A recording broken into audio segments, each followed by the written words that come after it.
अस्सलाम वालेकुम अजीज दोस्तों, उम्मीद है आप खैरियत से होंगे। दोस्तों, आज एक सवाल मेरे जहन में आ रहा था, मैंने कहा चलें आपसे भी शेयर करता हूँ। सवाल ये है कि वक्त ज़्यादा कीमती होता है या वक्त बताने वाली घड़ी ज़्यादा कीमती होती है? मोबाइल ज़्यादा कीमती होता है या उस पर होने वाली गुफ्तगू ज़्यादा कीमती होती है?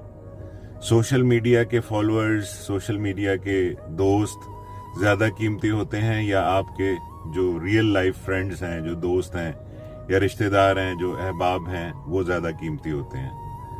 आपकी ज़हनी और जिस्मानी सेहत ज़्यादा कीमती होती है या कि आपका स्क्रीन टाइम, जिसको लेके आप सारी रात जागते रहते हैं और अपनी नींद को पूरी नहीं करते, वो ज़्यादा कीमती होता है? वर्जिश करना ज़्यादा कीमती है या बिस्तर पे लेट के मोबाइल फ़ोन इस्तेमाल करना ज़्यादा कीमती है? तो इन सवालों के जवाब आप भी तलाश कीजिए, मैं भी करता हूँ।